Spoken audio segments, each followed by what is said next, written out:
¿Cómo están? Bendecidos. Amén. Quiero invitarlos a que abran sus Biblias, por favor. Estamos en la parte número 4.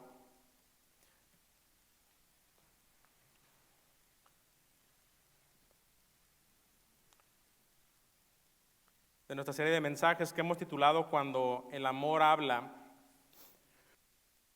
Y hasta el día de hoy hemos estado haciendo este recorrido acerca de lo que sucedió en esas últimas 6 horas de la vida de nuestro Señor Jesucristo.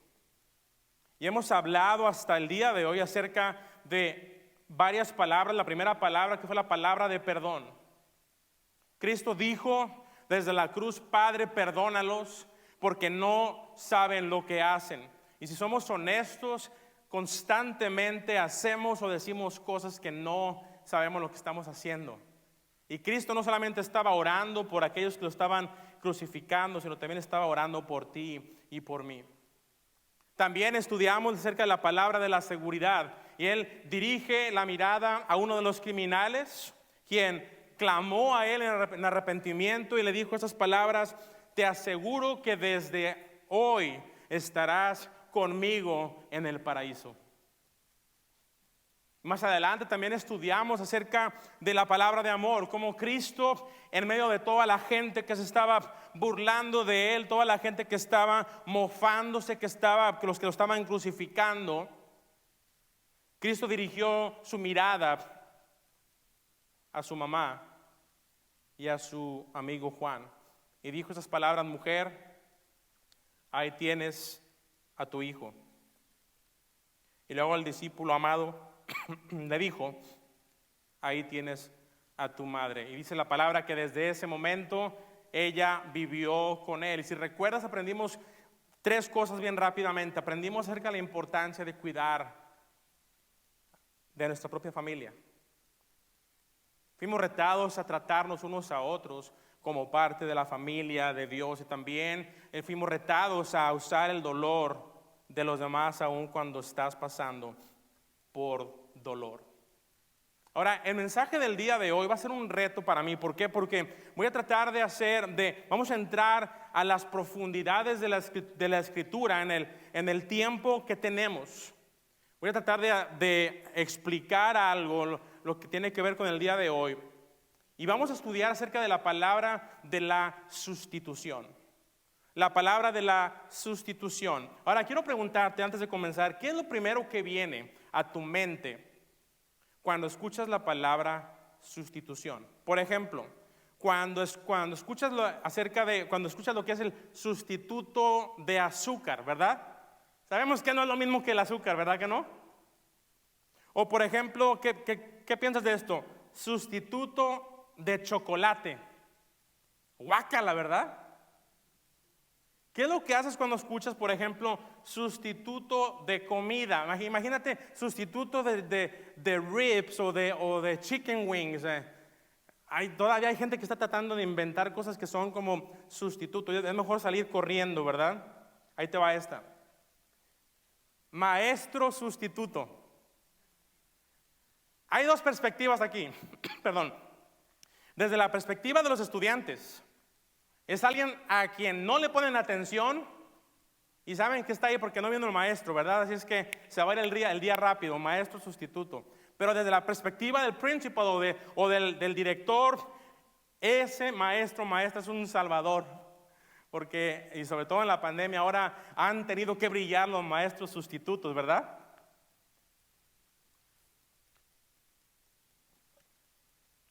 Ahora, el asunto es que muchas veces nos sentimos decepcionados cuando escuchamos la palabra sustituto. Por ejemplo, tú vas a un concierto para escuchar a tu cantante favorito y por alguna razón no puede ir y te dicen: pero no va a estar el cantante favorito, pero va a venir un sustituto. ¿Cómo te sentirías? No, hombre, yo pagué para ver a la estrella, ¿verdad? O por ejemplo, vas a ver a tu equipo favorito de fútbol o de básquetbol, y en ese día en particular juegan todos los jugadores, no juega ninguna de tus estrellas. ¿Cómo te sentirías? Decepcionado, ¿verdad? Te sentirías quizá molesto. Ahora, ¿por qué digo esto? Porque muchas veces la verdad es que el sustituto resulta ser mucho mejor. Y es lo que vamos a aprender el día de hoy. Vamos a aprender acerca de alguien que vino para ser tu sustituto. Alguien que sabía que para ti era imposible salvarte y vino para ocupar tu lugar. Y eso es lo que dice la palabra del Señor en Mateo capítulo 27,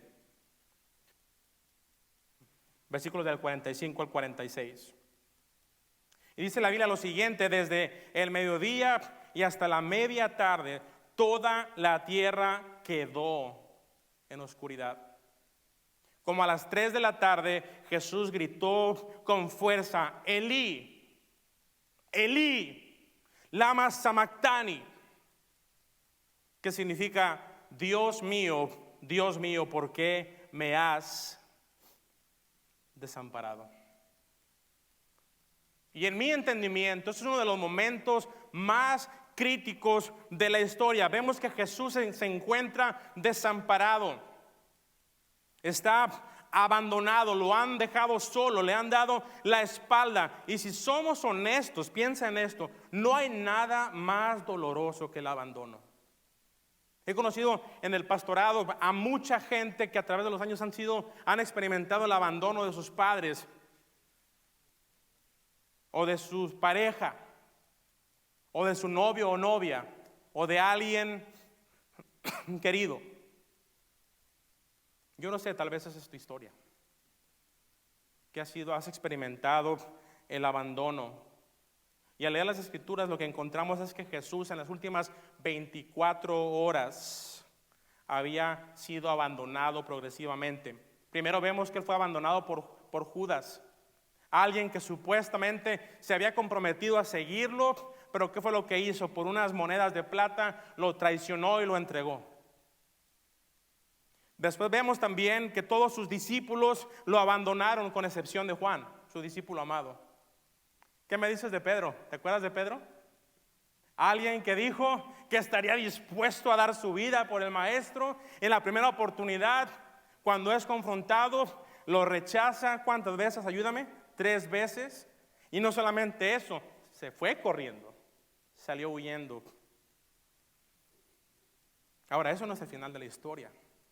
Lo que acabamos de leer, todos lo abandonaron. Y en ese momento, en ese contexto, ahora vemos que Jesús levanta sus ojos al cielo y dice estas palabras: Dios mío, ¿por qué me has desamparado? ¿Por qué me has abandonado? Yo quiero preguntarte algo, y sé bien honesto conmigo. ¿En algún momento te has sentido abandonado por Dios? ¿Sabes lo que es sentirse abandonado? Eso es lo que está sucediendo. Y la pregunta es: ¿qué significa esto? ¿Qué es lo que está sucediendo? Bueno, lo que significa es lo siguiente: significa que Jesús vino a ser tu sustituto. Significa que Jesús vino a ser tu sustituto. Quiere decir que desde ese momento, escúchame bien, desde ese momento Jesús quitó toda pena, todo castigo que estaba en nuestra contra. Él tomó tu lugar, murió en tu lugar como un sustituto por tu pecado. Por eso Juan escribe estas palabras y él dice en el capítulo 2, versículo 2, lo siguiente: Él, hablando de Cristo, Él es el sacrificio por el perdón de nuestros pecados, y no solamente, dice Juan, por los nuestros, sino por los de todo el mundo. ¿Sabes lo que quiere decir? Que Cristo vino para dar su vida por todo el mundo. Y quiero que subrayes la palabra sacrificio, porque es interesante cómo hay mucha gente que todavía no entiende lo que significa. Y esos sacrificios eran en el Antiguo Testamento, eran como un pago por los daños ocasionados o por los daños realizados. Y vemos que eso es lo que está sucediendo. Y quiero darte un ejemplo. Supongamos que tú no tienes seguro de tu carro y chocas tu vehículo. ¿Qué quiere decir esto? Que tú vas a tener que pagar por los daños, ¿verdad? Alguien va a tener que pagar. Y tú eres ahora responsable por hacerlo. Bueno, aquí tenemos a alguien que vino para pagar por todos los daños que tú has ocasionado. Y Cristo ha venido a hacer la compensación por tus pecados, por tus crímenes, por todas las cosas malas que has hecho. Y vemos desde la perspectiva de Dios, era tiempo de pagar lo que se debía.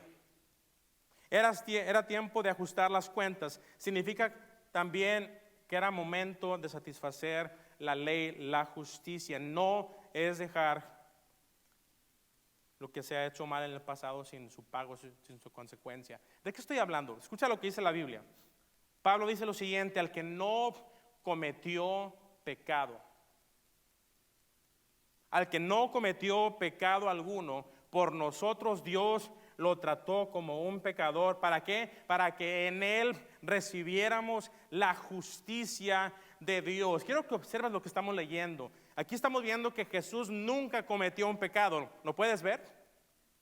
Jesús nunca cometió un pecado. Y vemos que Dios, a pesar de que no cometió ningún pecado, Dios lo trató como pecador por nuestros pecados, como un criminal, como un malvado. Y dice la palabra que somos justificados por Él. Y por eso el día de hoy lo que vamos a estudiar es acerca de qué podemos aprender de estas palabras. Dios mío, ¿por qué me has desamparado? Y también finalmente, ¿cómo debemos responder a esto? ¿Qué es lo que podemos aprender? En primer lugar, lo que tenemos que aprender y entender es que Dios es santo. Lo acabamos de cantar hace un momento, ¿verdad? Santo, santo. Ahora, se puede cantar bonito, podemos decirlo, pero ¿qué significa en la vida real? ¿Qué significa para nosotros el decir que Dios es santo? A mí me fascina cuando leemos lo que Juan escribe en el libro de Apocalipsis.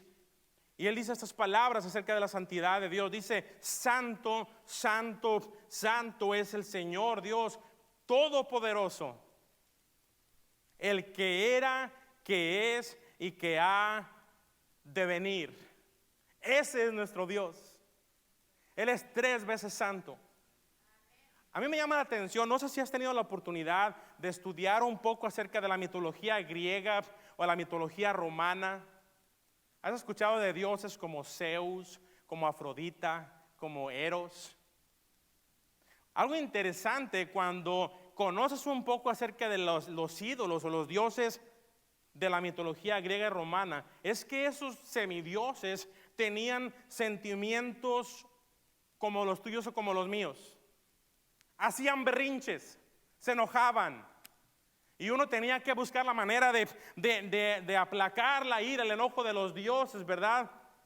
Eran envidiosos, ¿sabías tú eso? Eran envidiosos, eran arrogantes, eran egoístas, eran inconsistentes, se equivocaban. Se parecían mucho a mí y a ti. Se metían en serios problemas. Sin embargo, la palabra de Dios dice que el único Dios verdadero, el creador de los cielos y de la tierra, de las galaxias, Él es el único Dios que es santo, santo, santo. Es perfecto. ¿Qué significa esto? Que es 100% puro, 100% incorruptible, 100% perfecto. En Él no hay maldad, a diferencia de estos dioses o ídolos imperfectos que en realidad, seamos honestos, en realidad no son dioses. Y aquí el punto central es que un Dios perfecto no puede estar en donde está la imperfección. Esa es la base de este argumento.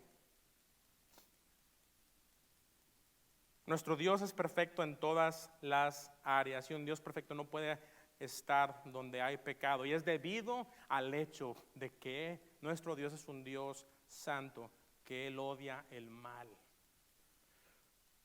Y debido a que Él es santo, ni siquiera puede ver lo que ha sido corrompido por el mal. Quizá para ti algunos conceptos van a ser un poco extremos en base a lo que dice la palabra del Señor, pero quiero que escuchen la intensidad de las palabras de Habacuc. Cuando él dice estas palabras, son tan puros tus ojos que no puedes ver el mal. Está hablando de Jehová, está hablando de Dios. No te es posible contemplar el sufrimiento. Por esta razón es que no hay pecado en el cielo, no hay tristeza, no hay dolor. Si Dios permitiera que entrara el pecado en el cielo, adivina qué, no sería el cielo. Y lo que estamos viendo en la cruz es que Dios tomó forma de hombre para morir en la cruz por nuestros pecados, al ver nuestra imposibilidad, y en ese momento Él cargó todo tipo de pecado que alguien haya cometido o que vaya a cometer a lo largo de la historia de la humanidad. Yo quiero preguntarte algo: ¿qué es lo peor que un hombre o que una mujer podría hacer? ¿Cuál sería el peor pecado? Piensa en eso. Bueno, aún ese peor pecado, bueno, Cristo pagó el precio por ese pecado. Cristo pagó el precio por ese pecado, y en ese momento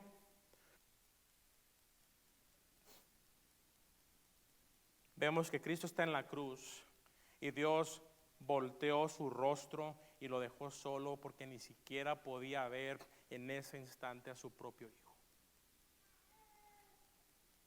Y en ese momento, en ese instante, es cuando Cristo, al sentir ese abandono, esa soledad, es que Él clama estas palabras y dice: Dios mío, ¿por qué me has abandonado? Ahora quiero que observes algo. En esta oración es la primera vez que no se refiere a Él como Padre. Él le pudo haber dicho: Abba, Padre. De hecho, Él constantemente se refería a Dios como su Padre, pero en ese momento le dijo: Dios mío, ¿por qué me has desamparado? ¿Por qué me has abandonado? Todas las veces que Jesús se refirió a Él, se refirió como Padre, y aún en la cruz. Ahora, ¿qué es lo que está pasando? ¿Qué es lo que significa esto? Significa que la relación con su Padre había sido quebrantada por nuestro pecado. Y aquí está Jesús en perfecta armonía con cada persona de la Trinidad. Sin embargo, en ese momento está cargando con el pecado de la humanidad. Esa relación se rompió. Por eso dice: Dios mío, ¿por qué me has desamparado? No solamente podemos aprender que Dios es santo, sino también necesitamos entender que el pecado es horrible. El pecado es horrible.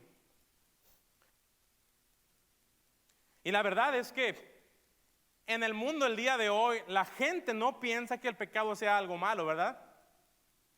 De hecho, al ver las películas o al leer las novelas o a ver lo que sucede, para muchos el pecado en realidad es algo divertido, es algo padre, algo bacano, algo chévere, no sé cómo le digas tú.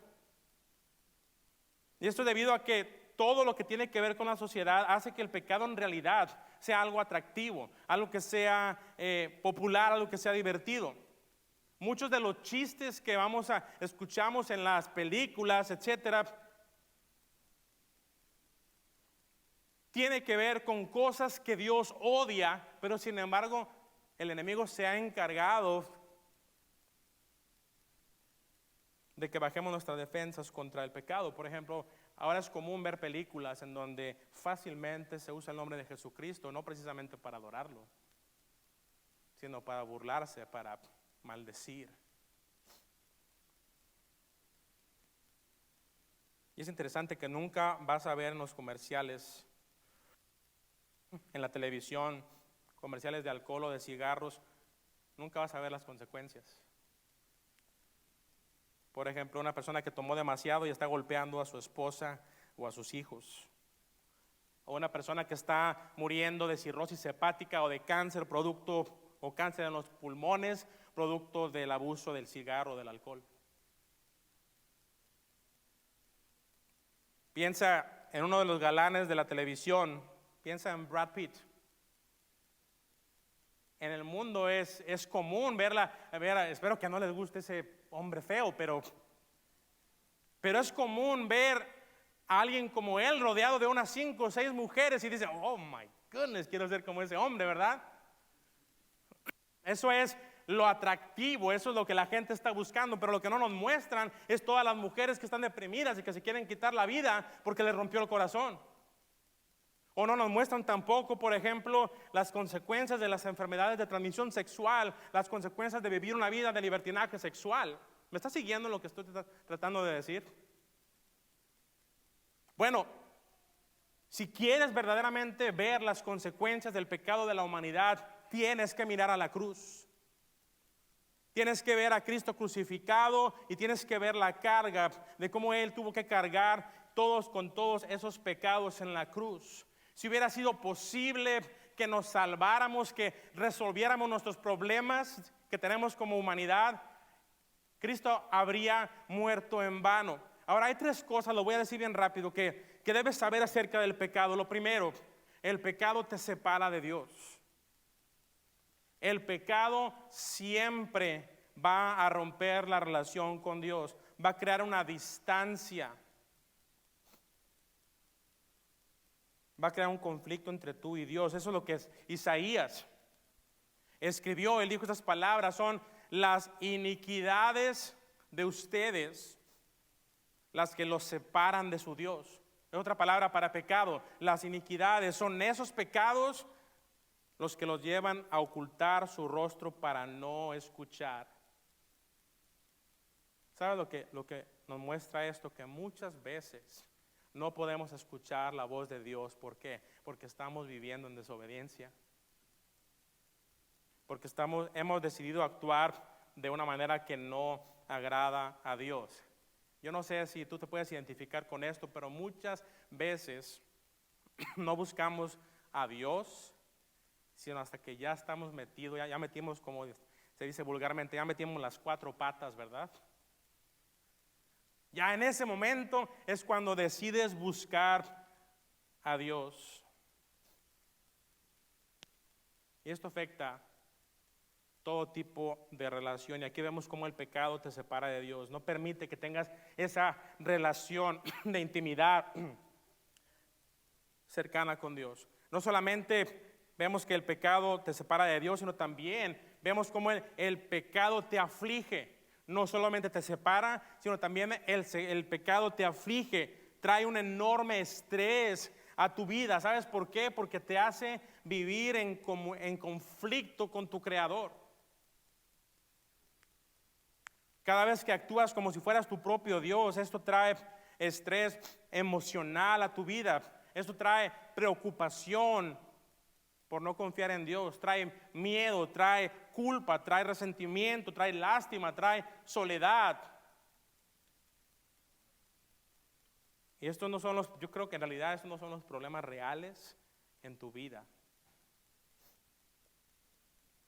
sino solamente son síntomas del problema real. El problema real es que quieres hacer las cosas a tu manera, así como cantaba Frank Sinatra. ¿Recuerdas la canción My Way, a mi manera? Seamos honestos, muchas veces queremos vivir así, ¿verdad? Queremos hacer las cosas a nuestra manera, y cuando decidimos vivir de esa manera, entramos en conflicto con nuestro Creador. Y como consecuencia, eso trae todo tipo de estrés a tu vida. Por eso el salmista escribe estas palabras. Dice: mis maldades me abruman. Son una carga demasiado pesada. Pregunta: ¿alguna vez te has sentido así?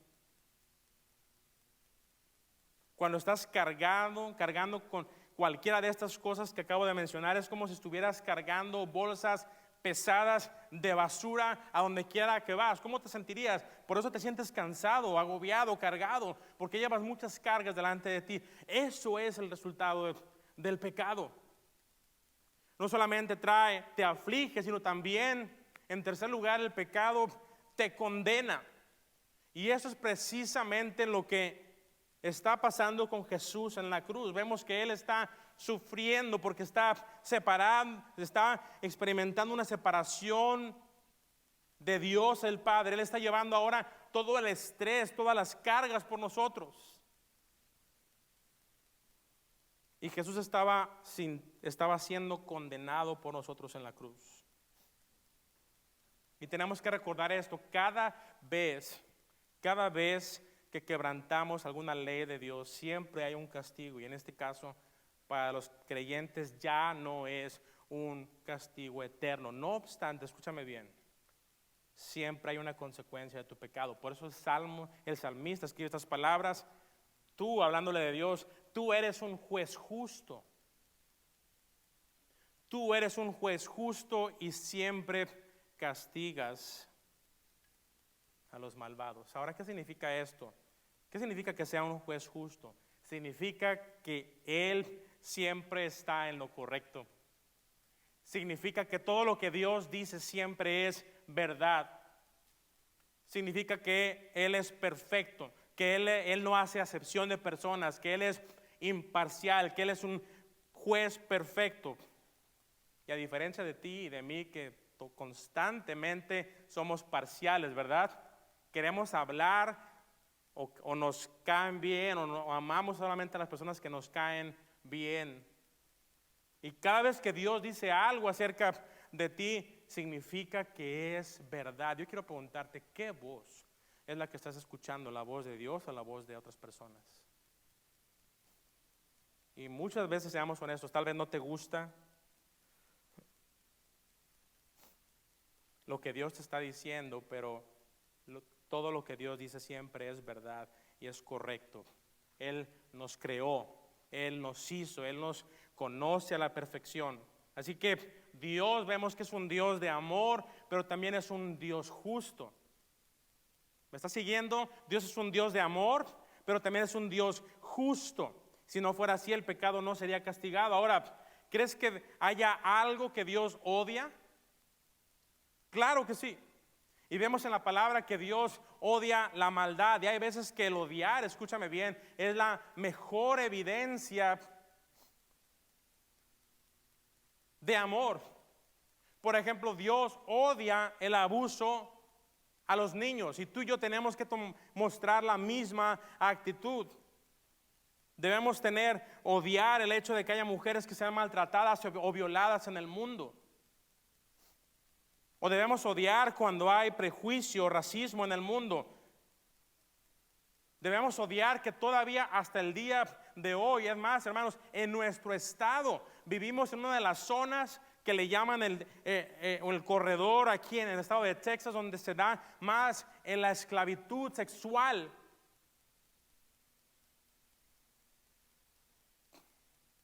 Ahora, yo creo que hay dos tipos de enojo que tenemos que entender, el bueno y el malo. Enojo malo cuando te enojas porque alguien te está haciendo mala cara, o porque te guiñaron el ojo, o porque no te hablaron,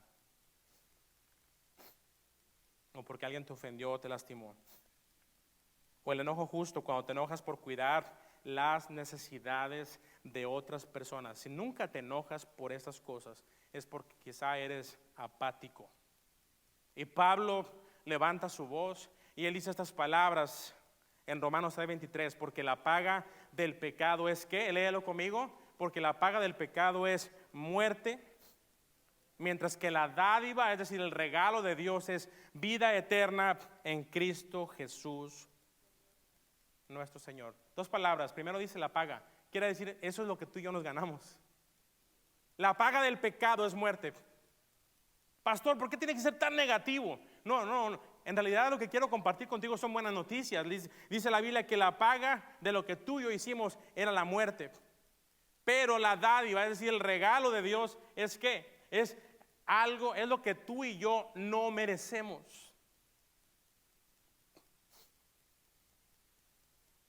Es algo que tú no tuviste que hacer nada para tenerlo. De hecho, alguien decía que en realidad lo único que podemos hacer para recibir esa salvación tan grande es traer nuestro pecado.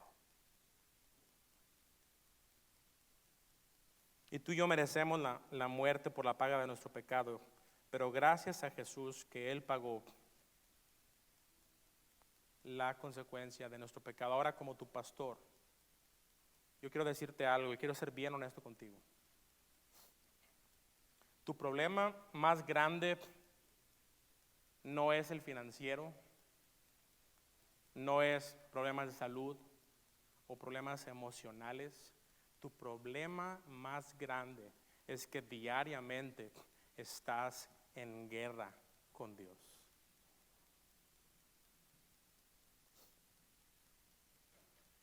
Pastor, pero ¿cuál guerra? ¿Guerra con Dios? Es muy sencillo. Cada día tú tienes que tomar una decisión. ¿Quién va a estar en control de tu vida? ¿Tú o Dios? Y es más, seamos honestos, cada vez que tú has estado en control de tu vida, ¿cómo te ha ido?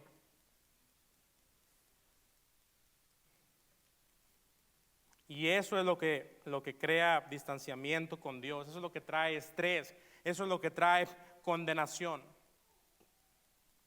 Es cuando dices, sé que eso es lo que Dios quiere de mí, pero voy a hacer lo que yo quiera. Al hacer eso, al tomar esa actitud, estás decidiendo estar en guerra o en rebeldía con Dios. Ahora, en tercer lugar, también tenemos que entender lo siguiente, que la salvación es gratuita, pero no es barata. Esta no la vas a encontrar en la pulga. No. Esta salvación es gratuita, pero no es barata. Le costó muy cara a Dios. Era solamente Dios la podía otorgar o entregar. La salvación es un regalo, pero alguien tuvo que pagar por eso. Eso, hermano, es lo que celebramos en la Pascua, en la resurrección. No es la coneja, sino es la obra de Jesucristo. Y es lo que dice Pablo, dice en Romanos 3:25, Dios lo ofreció como un ¿qué? Como un sacrificio sacrificio de expiación que se recibe por la fe en su sangre para así demostrar su justicia. Anteriormente, en su paciencia, Dios había pasado por alto los pecados. Esto me hace recordar una historia de dos amigos que fueron a la universidad juntos y al graduarse, uno fue para ser un distinguido juez, pero su amigo se convirtió en un gran vendedor o en un narcotraficante. Y al ser atrapado, al presentarse delante del juez, que resultó ser su mejor amigo,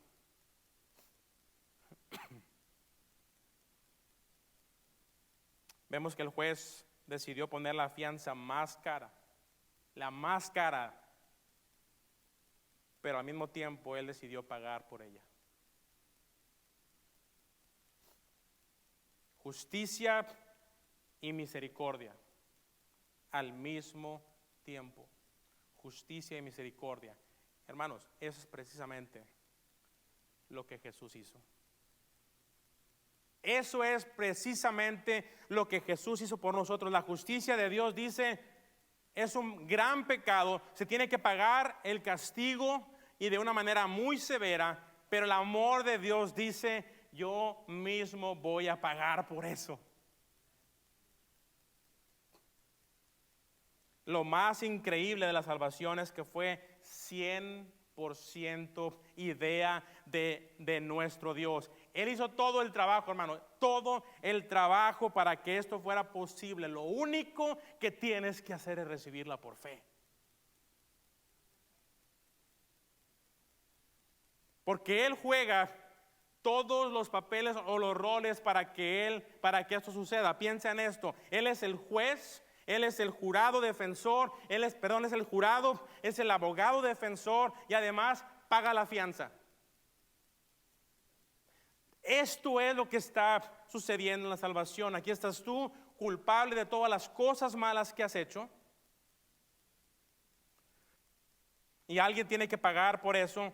Y vemos que aquí Jesús es tu abogado y al mismo tiempo está intercediendo por ti. Obviamente eres declarado culpable en el juicio de tu vida, pero Dios dice, sí, es culpable, sí, sé que su pecado es grande, pero yo voy a pagar el precio por su pecado. Por eso Pablo escribe estas palabras a los Gálatas. Cristo nos rescató de la maldición de la ley al hacerse maldición por nosotros, pues está escrito, maldito todo el que es colgado en un madero. Eso significa, hermanos, que ni siquiera tenemos que pasar por ningún juicio cuando creemos en Jesús como nuestro Salvador. Ahora, ¿cuál debe ser nuestra respuesta? Y quiero terminar con esto. Lo que estamos aprendiendo en este día es acerca de la historia más grande de amor nunca antes vista. Nadie nunca te va a amar ni va a sacrificar su vida por ti como Cristo lo hizo. Ahora, ¿cuál debe ser tu respuesta? Y esta es la invitación para todas las personas. En primer lugar, dice la palabra del Señor que debes arrepentirte de tus pecados y debes creer en Jesús para tu salvación. No hay otra manera de ir a la presencia de Dios. Si pudiéramos hacer alguna otra cosa, hermano, la muerte de Cristo habría sido en vano. Por eso Pablo escribe esto a los romanos: esta justicia de Dios llega mediante la fe en Jesucristo a todos los que creen. De hecho, dice Pablo, no hay distinción, pues todos han pecado, léelo conmigo, y están privados o están destituidos de la gloria de Dios. Quiero que pienses en la cosa más fea, más horrible que jamás hayas hecho. Aquello que quizá has decidido esconderlo en el closet de tu memoria. Bueno, quiero decirte, escúchame bien, porque yo sé que algunos ya están dormidos. Escúchame bien. Cristo pagó el precio por ese pecado. El más vergonzoso, el más vil, el más terrible. Y por eso dice Hebreos lo siguiente: si después de recibir el conocimiento de la verdad pecamos obstinadamente, ya no hay sacrificio por los pecados. Quiere decir que si tú rechazas a Jesús después de todo lo que Él hizo en la cruz por ti, ya no hay otra alternativa de salvación. Ya no eres ignorante. Has escuchado la verdad del Evangelio. Este pasaje dice: ya no hay sacrificio por los pecados.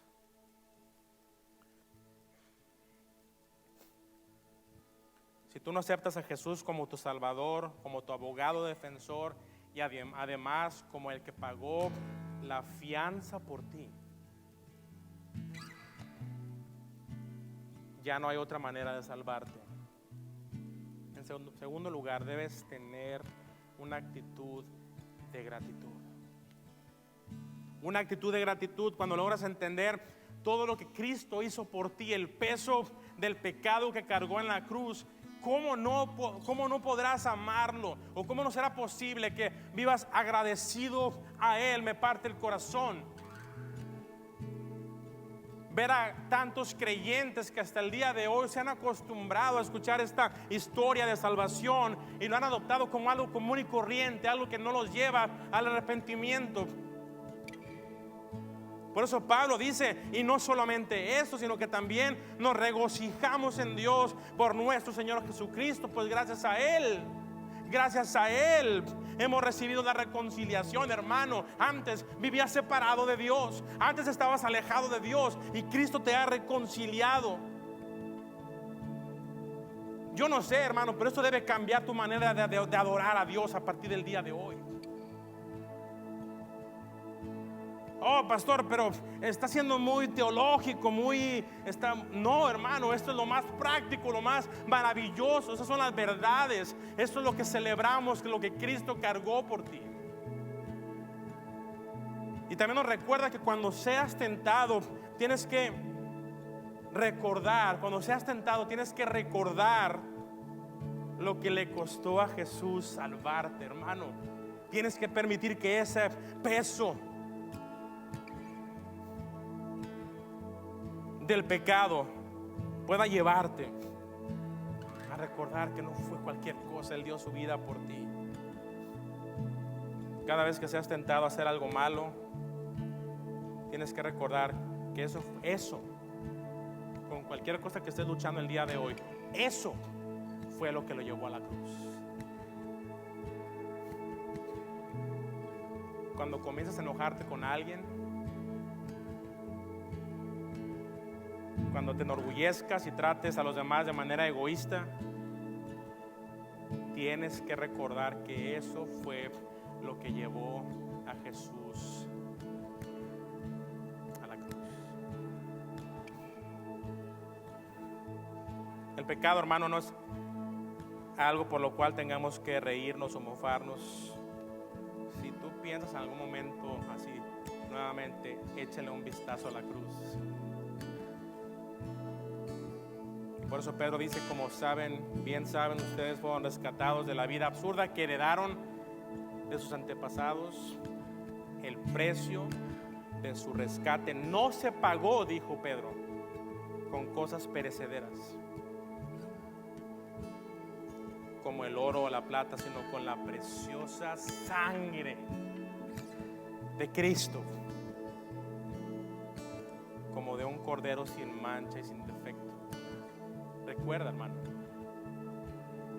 recuerda lo que le costó salvarte. Y finalmente, número 4, y termino, debes compartir estas buenas nuevas de salvación con otros. Dentro de unas semanas será el día de Pascua, domingo de Pascua, de Resurrección. Tenemos una gran oportunidad para invitar a nuestros amigos, familiares, a que escuchen el Evangelio, a que quizá por primera vez puedan entender las palabras de Jesús y las implicaciones que hay para ti y para mí. ¿Te puedes imaginar mantener este secreto? Que todos nuestros pecados son perdonados. Ponte de pie, por favor. Que todos nuestros pecados son perdonados y que Jesús ya pagó el precio. Hermanos, yo creo que la oportunidad, el día de salvación es hoy. Por eso Pedro dice y nos recuerda, antes de salir de despedirnos el día de hoy, nos recuerda esto el Señor. El Señor no retarda su promesa, según algunos la tienen por tardanza, sino que es paciente con nosotros, no queriendo que ninguno perezca, sino que todos procedan al arrepentimiento. Hermanos, por eso hacemos lo que hacemos aquí en Getsemaní. Queremos que la gente pueda conocer de este mensaje. Queremos que más personas puedan tener un encuentro personal con Cristo. Yo quiero preguntarte, ¿a quién vas a traer contigo el domingo de resurrección? Desde ahora quiero invitarte. Ya hablábamos semanas atrás de buscar maneras de servir a otros. Una pregunta más profunda: ¿quién va a estar en el cielo gracias a tu testimonio? Vamos a orar. Padre, te damos gracias en esta tarde ya por morir en la cruz por nuestros pecados. Gracias por ser nuestro abogado defensor. Gracias, Dios, porque no solamente eres un Dios de justicia, sino también eres un Dios de amor. Sabemos que no merecemos ser perdonados por todas las cosas malas que hemos hecho, pero te agradecemos, Dios, por tu amor, por tu gracia, por tu misericordia que mostraste en la cruz del Calvario. Padre, en este día nos damos cuenta o entendemos de cuán costosa fue, cuán costoso fue el pago por mi salvación.